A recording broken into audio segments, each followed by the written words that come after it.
নমস্কার বন্ধুরা, আজকের ভিডিওতে আমি আপনাদের জানাবো আপনাদের বাড়িতে যদি বারবার বিড়াল এসে থাকে তাহলে তা কিসের সংকেত প্রদান করে। বন্ধুরা, আপনাদের জানাতে চাইছে বিড়াল, কুকুর আর কাক এই তিন প্রাণী এমন পশু পাখি যাদের স্বয়ং ভগবান এমন একটি ক্ষমতা দিয়েছেন যা দিয়ে তারা দৈত্য, দানব, ভূত, প্রেত, আত্মা বা অশুভ শক্তিকে এরা সহজেই স্পষ্টভাবে দেখতে পায় বা চিনতে পারে। তাই বন্ধুরা, এই তিন প্রাণী আমাদের জীবনে বহু কিছু সংকেত প্রদান করে থাকে। তাই বন্ধুরা, আপনার বাড়িতে বারবার যদি বিড়াল এসে থাকে তাহলে তা কিসের সংকেত প্রদান করে আপনার জীবনে, বা আপনার জীবনে কি ঘটতে চলেছে সেই বিষয়ে আজকের এই ভিডিও। তাই বন্ধুরা, শেষ পর্যন্ত ভিডিওটি অবশ্যই দেখুন, নতুন কিছু জানতে পারবেন।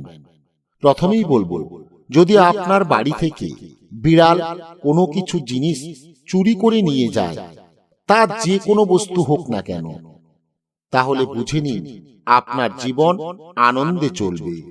কারণ বিড়াল আপনার ঘরের দুঃখ, কষ্ট ওই জিনিসের সাথে বাইরে নিয়ে যাচ্ছে।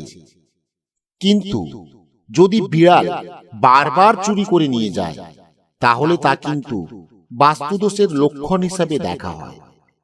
এমন বাড়িতে অপচয় বা অযত্ন বাড়ছে, খাদ্যের সঠিক সম্মান অর্থাৎ দেবী অন্নপূর্ণাকে যথাযথ সম্মান প্রদর্শন করা হচ্ছে না, তারই লক্ষণ এই বারবার বিড়ালের খাবার চুরি করে নিয়ে যাওয়া।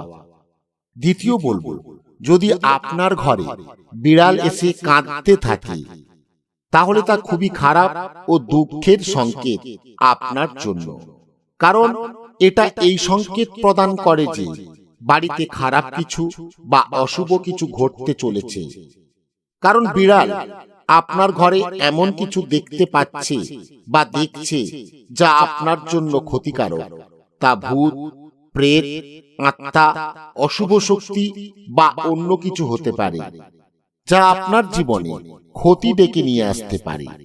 তাই বন্ধুরা, এমনটা যদি দেখে থাকেন তাহলে আপনি সাবধান হয়ে যান। তৃতীয় বলবো, বিড়াল যদি আপনার ঘরে মাংসের টুকরো, মরা পশু পাখি বা মাছ বা মাছের কাঁটা বাইরে থেকে নিয়ে এসে ফেলে রাখে, তাহলে বুঝে নিন যে বিড়াল অন্য ঘরের দুঃখ, কষ্ট, দারিদ্রতা বা অশুভ শক্তি আপনার বাড়িতে ছেড়ে যাচ্ছে। তখন কিন্তু সজাগ হতে হবে, সাবধান হতে হবে। আর বিড়াল যদি কোনো বিশেষ দিনে বা শুভ দিনে আপনার বাড়িতে এসে থাকে, যেমন দেওয়ালি, লক্ষ্মী পুজো, দুর্গা পুজো, গণেশ চতুর্থী ইত্যাদি দিনে, তাহলে তা খুবই শুভ।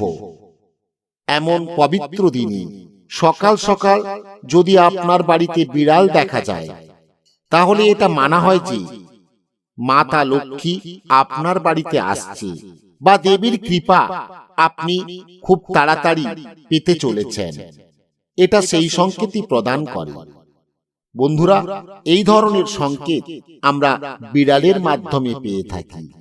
বিড়ালকে মা ষষ্ঠীর বাহন হিসাবে মানা হয়ে থাকে। তাই বন্ধুরা, বিড়ালকে অকারণে আঘাত করবেন না। ধর্মীয় মত অনুসারে বিড়ালকে কষ্ট দিলে গৃহে অশান্তি বাড়তে পারে।